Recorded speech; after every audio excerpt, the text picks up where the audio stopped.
you look for me? I walked in the room, eyes are red, and I don't smoke banga. Did you check on me? Did you check on me? Or did you notice me?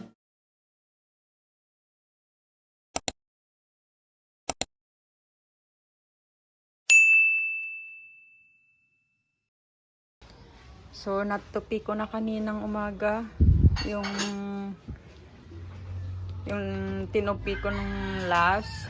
So, ito naman yung next natin ilalagay. Ayan, yung mga nilabhan. Kasi bukas maglalaba kami ni bro. Ilagay ko na muna to. Mga amazing people.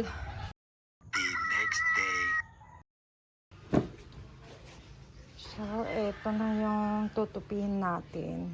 Ito yung mga nilabhan kahapon. Ito yung mga nilabhan ko. Nilabhan namin ni bro kahapon. Ito na naman yung matutupi. Ayan, yung mga bagong labada.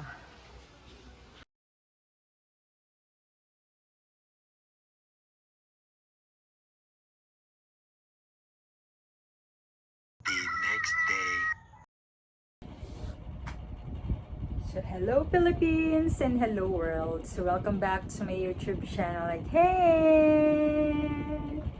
OMG mga amazing people. Anong date na ngayon? Okay, so February 4. Okay, so i-share ko na lang yung mga nakaraang araw ng February 1, tinanggal ko na yung mga sampay, mga dating sampay, mga amazing people kasi nga, diba, January 31, nag-alumni kami. Okay, so, syempre, February 1, syempre, pasok na pasok ang February, so, napagod tayo, mga puyat tayo, mga amazing people. And late na tayo nagising that time, so wala tayong vlog. So, hapon, ayun, nagtanggal na ako ng mga sampay para ready na ng kinaumagahan. So, ayun. So, naglaba kami ni bro. Ayun na nga, naglaba kami ni bro. So, papakita ko na lang sa inyo yung video. Ayun. So, ayun, February 4, mga amazing people. Okay, so kaninang umaga nakipaglibing kami muna, and then yun na nga schedule ni Luna sa kanyang 5-in-1 next na for the second na 5-in-1 niya, mga amazing people. Ayan siya. Ayan, February 4.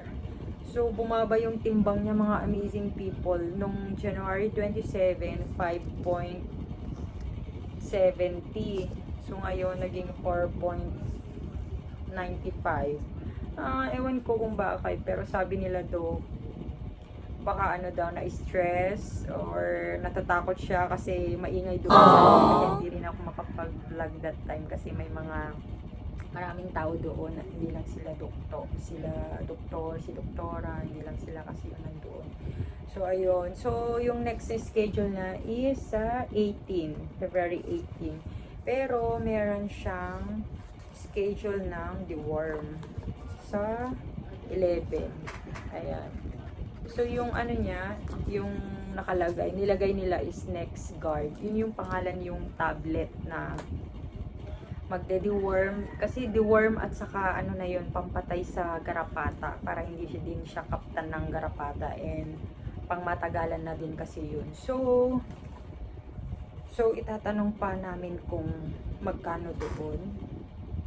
So, ayun, itry namin kung magkano, and baka sa 18 na lang kami bibili or baka sa 11 kasi kailangan niya din kasi mag-deworm, mga amazing people. So, ayun. And, yes, mga amazing people, gusto ko rin i-share sa inyo na nakabalik na rin si bro galing Maynila. Yay! And buti na lang nakahabol siya sa aming grand alumni para naman makita din siya ng kanyang mga batch. And dahil nga sa pag-alis niya noong January 19, yes, eto yun.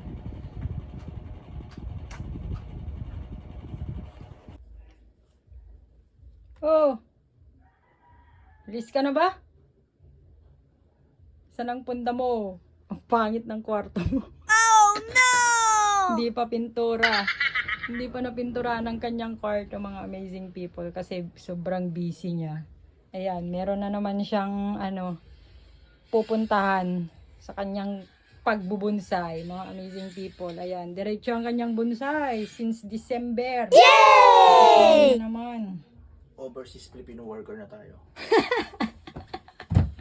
So ayan, mag-e-empake na siya kasi mamayang gabi pupunta na sila sa Maynila. Sa Manila sila.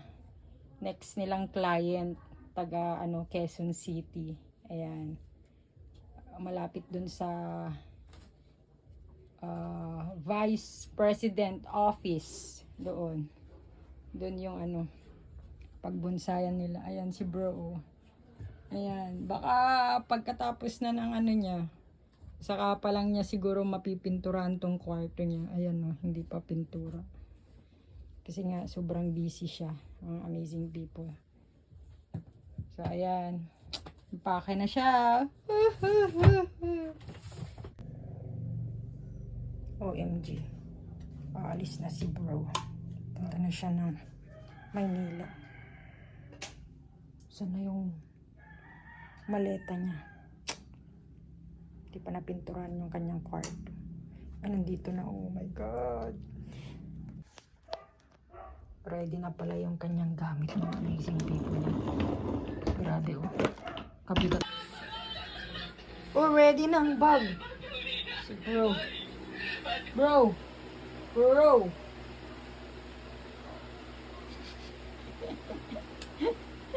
Where are you going? Mag-abroad ka na. Overseas Filipino worker. Good luck, bro. Ingat, bro. Happy trip.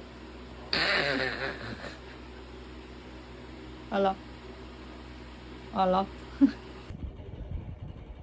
So, ayun yung madamdaming pag-aalis, akala mo naman out of the country na, akala mo naman na siya, mag-abroad na, o OFW ang peg, pero ganun talaga kapag nakasanayan mo na talaga yung family mo na laging kasama sa bahay. So ganun talaga yung natin, emotion natin. So hindi ko na rin na video si Papa nung gabi na yun kasi alam nyo na, so ganun. And sinabihan na lang siya na yun, mag-ingat siya. Ayun. So, ayun na nga, nakita nyo doon sa video, mga amazing people, na nag-e-empake siya, inaayos niya, ganyan yung gamit niya, and nakaayos na nga yung gamit niya, and yung kwarto niya, pasensya na yung mga amazing people, dahil busy talaga siya. December, January, sobrang busy niya. Diretso yung client niya, mga amazing people. So, ayun. So, yung kapatid ko kasi mahilig sa bonsai, kaya yun, marami siyang client and kailangan niya talagang puntahan yun at tapusin yung pinapagawa sa kanya, yung trabaho niya. So, ayun, mga amazing people. And pagbalik na nga niya dito sa Ilocos, yes, nakauwi na nga siya, and yun na nga, naka-attend pa siya ng alumni. So, meron siyang dala-dala. Ayan! May dala siya, mga amazing people. Binigay ng ng kanilang boss. So, tig-isa sila ni Kuya G. And grabe ang paldo, di ba? Per day, 1K, di ba? Ang per day. So, merong pasta, ayan. Tapos, merong binigay na 1 pack na pansit canton. Grabe, di ba? Ang bongga. Tapos, meron ding Kopiko. Ayan. Tapos, ito pa, may luncheon meat. Ayan.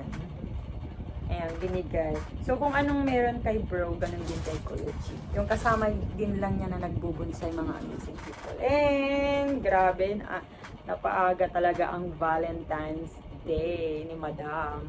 Ayan, binigay sa kanya. sa kanya. Ayan, may chocolate. So, ayan o. So, bongga. And, libre yung pagkain nila, yung tulugan nila. Kasi, parang ano din kasi yun, negosyante ata daw yun, mga amazing people, yung client nila. And then, tapos, yung pamasahe nila, papunta at pabalik, syempre, libre din. Pinalitan niya yung pamasahe nila, dalawa. So, ayun, grabe. Grabe talaga, napakabait talaga ni Lord. Grabe yung mga biyaya sa amin. Sana nga tuloy-tuloy pa rin yung biyaya na binibigay sa amin. And hindi lang para sa akin, para sa family ko din. Grabe. So, basta, hayaan lang natin yung mga tao, ganyan, deadmala, wag lang natin papatulan, maging mabait lang talaga tayo. Kahit ano na yung mga sabihin pa ng mga iba, masama ka man, hayaan mo lang, si Lord na ang bahala. Tignan mo, Yes! grabe yung biyaya na ibibigay sa'yo. Magtiwala ka lang sa akin. And yes, pray lang. Kapag nasasaktan ka na, ganyan, hindi mo na kaya, mag-pray ka lang. Si God nandyan. Gagabayan ka. Sigurado ako niyan. Magtiwala ka lang, mga amazing people. Okay, so mamaya magdidilig kami ni bro. And yes, para makita nyo na rin yung tanim namin. And maraming mga bumili na pala sa aming petsa, yung mga amazing people. So, hindi ko na kayo sinasama kapag nagbebenta ako kasi alam nyo na, phone lang yung gamit natin. So, hindi ko na rin ma-set up. Tapos, hahawakan pa. Syempre, nagmamadali rin yung mga bumibili. Kasi, pang ano na rin nila. Ayan. Pagsahog na rin nila sa mga lulutuin nila. Ganyan. So, ayun. Pero, mura lang naman kasi mga kapitbahay lang naman namin. Mga 10 pesos, 20 pesos, mga ganun lang. Pero, at least, nakakabenta tayo. So, ayun. And, yes, later mag-harvest kami ulit ni bro kasi marami na namang sili, mga amazing people, and si bro na muna ang magdidilig, mga amazing people, kasi nga may dalaw nga tayo. So, ayun lang, para hindi naman kawawa yung ating press. So, ayun. So, pahinga na muna ako, mga amazing people. Magnanap na tayo. So, yun. Tapos na rin kami nag-lunch. So, alam nyo naman, nakipaglibing kami kaninang umaga. And, malapit din na kamag-anak daw, sabi ng auntie namin ito. So, pumunta kami ni Papa. Sabi naman niya kasi makipaglibing daw kami kasi malapit na kamag-anak. So, ayun lang naman. So, ako kasi, gusto ko rin kasi sinasamahan din si tatay. Alam niyo na, may sakit si Papa, so kailangan may ganun pa rin, may alalay. Pero pag nakapunta na tayo soon, syempre na si bro naman na yung nandyan naman na siya, aalalay sa kanya. So ganun lang. And si Raymar nandyan din siya. So ayun lang naman, mga amazing people. Okay, so magnap na ako, mga amazing people, kasi mamaya magdidilig kami ni bro. Ayan. So siya na lang yung magdilig. Ako na lang pump kasi bomba yung ginagamit namin, mga amazing people. Ganun talaga pag dito sa probinsya. Sa probinsya talaga, hindi puro hose, ganun. Kasi syempre kailangan din natin magtipid, mga amazing people. Hindi laging sa kuryente tayo nakabase, di ba? sa hirap ng buhay. So ayun lang, mga amazing people. And yes, thanks for watching, mga amazing people. Baka ewan ko kung ano bang ulam namin mamayang gabi. Parang sinigang. Ayun, yung ulam namin mamayang gabi. Kasi yung nakita ko, tilapia, may tilapia. And then, of course, yung pechay natin. Yun na yung ulam natin. And I'm pretty sure masarap. Nakailang harvest na rin kami ng pechay. And sobrang grabe, ang saya. Sulit na sulit talaga yung pagod. Yung pagtatanim mo, pagdidilig mo araw-araw, di ba? Pero grabe yung papaya. Meron na naman kumuha yung papaya, mga amazing people, ng mga nakaraan pa. Mga January. Ngayon ko lang na-share sa inyo. siguro nasanay na talaga yun, no? Yung kumukuha. Ewan ko kung sino. Hindi namin alam, pero grabe, no? Sanay na talaga. Kahit na sinasabi na namin, pinagkakalat na rin namin dyan sa mga iba na may nangunguha ng papaya, pero ewan ko lang kung nakakarating ba sa kanya o ano, or dead ma lang. Ganun. Or sanay na talaga siya. Hindi ko alam kung sino ba yan. So, ayan. Okay, so, yes, see you on my next vlog, mga amazing people. Pero isama ko pa rin kayo sa pagdidilig, okay? 2 hours later. So, hello mga amazing people. Good afternoon. Ayan, si bro nang nagdidilig, mga amazing people. Ayan. Siya nang nagdidilig kasi pang ano, meron pa kasi tayong dalaw eh. Kaya siya na muna magdidilig.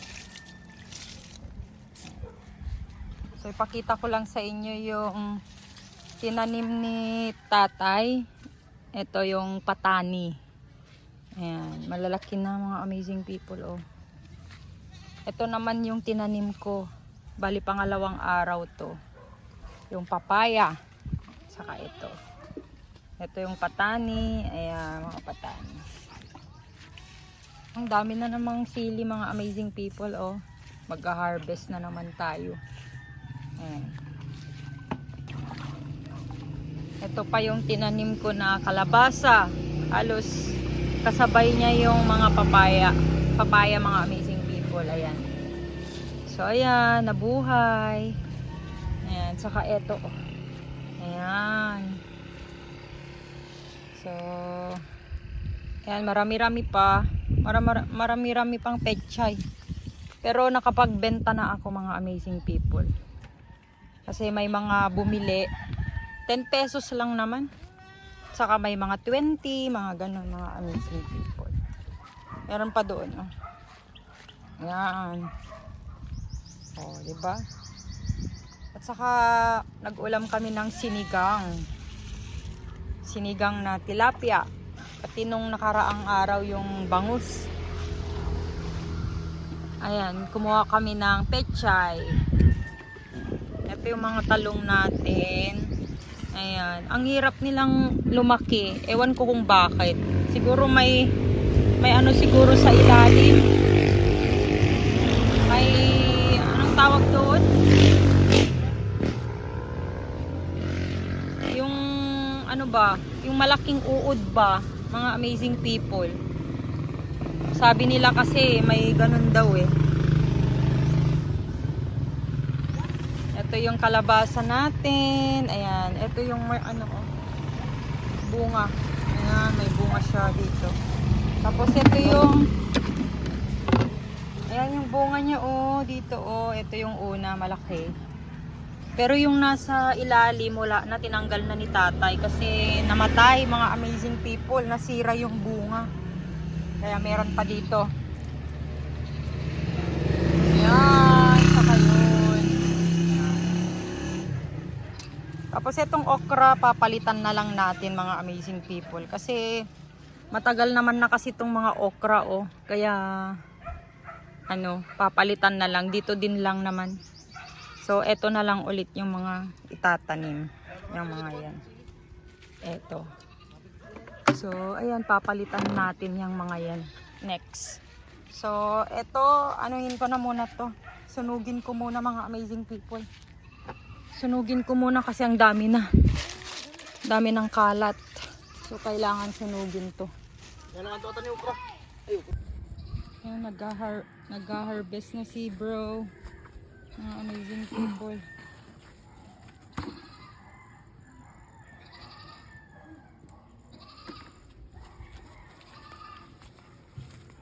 Ano?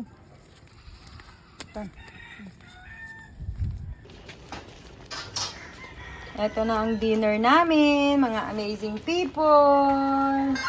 Pangi kasi mo man, makita mo ikan. Tilapia. Ayan. Tapos may Halo-halo na yan mga amazing people. May talbos ng kamote, may pechay, at may sili. Ayan mga amazing people. Ayan ang dinner namin for today. Okay, so magsha-shower na tayo mga amazing people. Ayan. Dahil dinner na naman.